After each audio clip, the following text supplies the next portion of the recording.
Je me souviens du bruit exact que fit la porte quand ma mère la claqua derrière elle ce soir-là. Un claquement sec, presque métallique, comme un coup de fusil dans le silence du salon familial. J'étais debout près de la cheminée, les mains encore tremblantes d'avoir osé prononcer les mots à voix haute, « J'aime une femme ». Elle s'appelle Emmeline.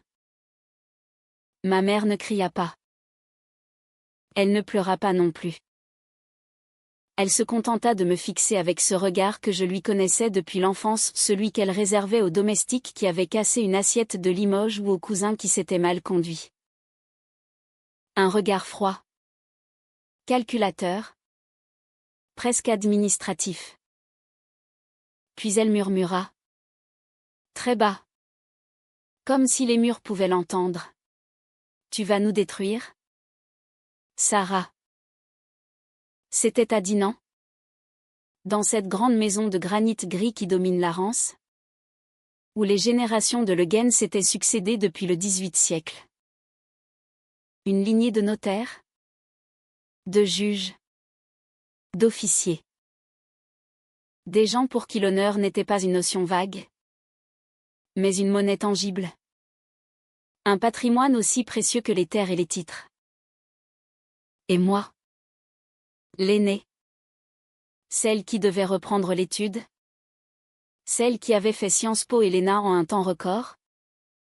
Je venais de tout faire basculer pour une libraire de 29 ans rencontrée par hasard dans une petite librairie de la rue du Gersual.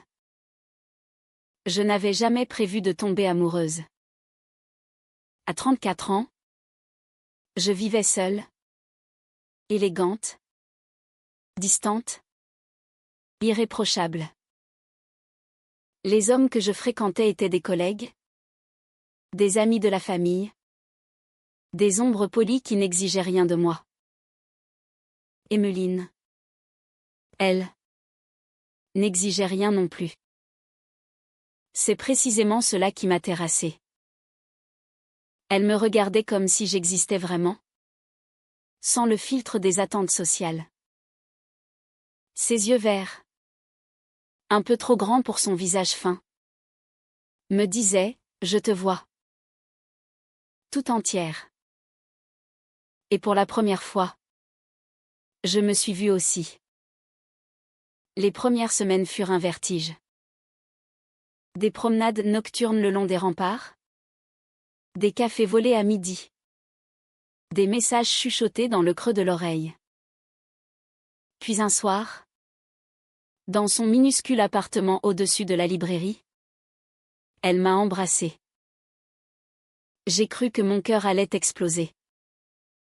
Pas de honte, pas de culpabilité, juste une joie si violente qu'elle en devenait douloureuse.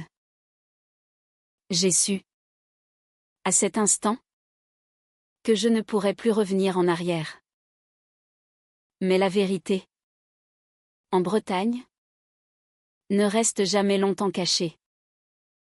Une tante a vu ma voiture garée trop longtemps devant la librairie. Un cousin a surpris un regard entre nous à la fête de la Saint-Mathurin. Les murmures ont commencé, puis les questions, puis les silences plus lourds encore. J'ai tenté de jouer la comédie. J'ai souri. J'ai détourné la conversation. J'ai même accepté un dîner avec un avocat de Saint-Malo que ma mère jugeait parfait. Mais Emmeline n'était pas une passade. Elle était devenue ma respiration.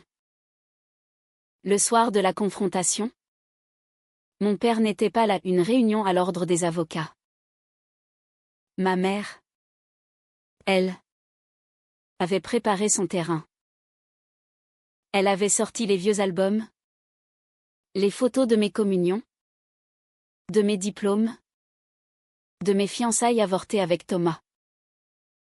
Elle les a posées sur la table basse comme autant de preuves à charge. Regarde ce que tu jettes, a-t-elle dit. Regarde ce que tu nous obliges à enterrer avec toi. Je n'ai pas répondu. J'ai seulement pensé à Emmeline qui m'attendait ce soir-là, avec un bouquet de coquelicots sauvages cueillis sur la lande. J'ai pensé à son sourire quand elle me disait « Tu es plus courageuse que tu ne le crois ». Le lendemain, ma mère a convoqué le conseil de famille. Pas une réunion officielle? Non, une sorte de tribunal domestique. Ma tante Isabelle, mon oncle Philippe, mon frère cadet qui venait de passer l'agrégation de droit. Ils étaient assis en rang d'oignons dans le grand salon, comme pour un enterrement. Ma mère a pris la parole. Elle a parlé de déviance, de maladie passagère, de traitement possible. Elle a cité un psychiatre de Rennes qui aidait les jeunes filles dans ma situation. Elle a même évoqué une plainte pour trouble à l'ordre public si je persistais à exhiber cette relation. J'ai écouté. Sidéré. Puis j'ai ri. Un rire nerveux. Presque hystérique. Vous voulez vraiment me faire enfermer? Pour ça? Ma mère n'a pas scié. Si c'est le seul moyen de te sauver, oui.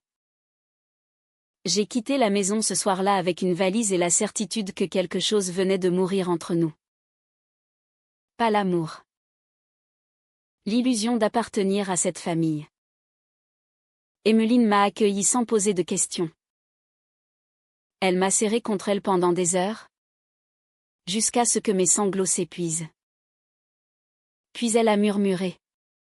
On va partir? Sarah. Loin. On recommence. Mais je ne pouvais pas. Pas encore. Il y avait ce poste à l'étude que je devais refuser officiellement. Il y avait les comptes que ma mère contrôlait encore en partie. Il y avait surtout cette peur viscérale, et si elle mettait sa menace à exécution? Et si la machine judiciaire, que j'avais servie pendant des années, se retournait contre moi? Les semaines suivantes furent un cauchemar feutré. Ma mère engagea un avocat. Pas pour un divorce, pour une mesure de protection. Elle prétendait que j'étais sous emprise. Que cette Emmeline me manipulait.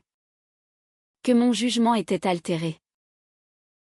Elle obtint même un rendez-vous avec un juge des tutelles. J'étais devenue l'accusée dans ma propre vie. Emmeline, de son côté, souffrait en silence. Elle ne me reprochait rien. Mais je voyais l'inquiétude dans ses yeux chaque fois que je rentrais tard. Épuisée par les rendez-vous, les lettres recommandées, les appels de ma famille. Je t'aime assez pour te laisser partir si tu dois les choisir? M'a-t-elle dit un soir? La voix brisée. J'ai cru mourir. Jamais, ai-je répondu. Jamais je ne te laisserai. Pourtant, le doute s'insinuait. Chaque nuit, je me demandais si mon amour valait la destruction d'une lignée, d'une réputation, d'une vie entière construite sur des conventions. Je me demandais si j'étais égoïste. Ou si ma famille l'était davantage. Puis vint la lettre. Celle qui changea tout. Un huissier sonna à la porte de la librairie. Dans l'enveloppe, une convocation au tribunal. Motif, demande d'internement provisoire pour troubles psychiques graves. Signé par ma mère. Soutenu par un certificat médical d'un praticien complaisant. Je regardais Emmeline. Elle était pâle. Mais ses yeux brûlaient d'une colère nouvelle. Ils ne t'auront pas, murmura-t-elle. Passant me passer sur le corps. À cet instant, sous la lumière crue de la petite librairie, je compris que la tempête ne faisait que commencer. Et que nous allions devoir l'affronter ensemble. Ou nous perdre pour toujours.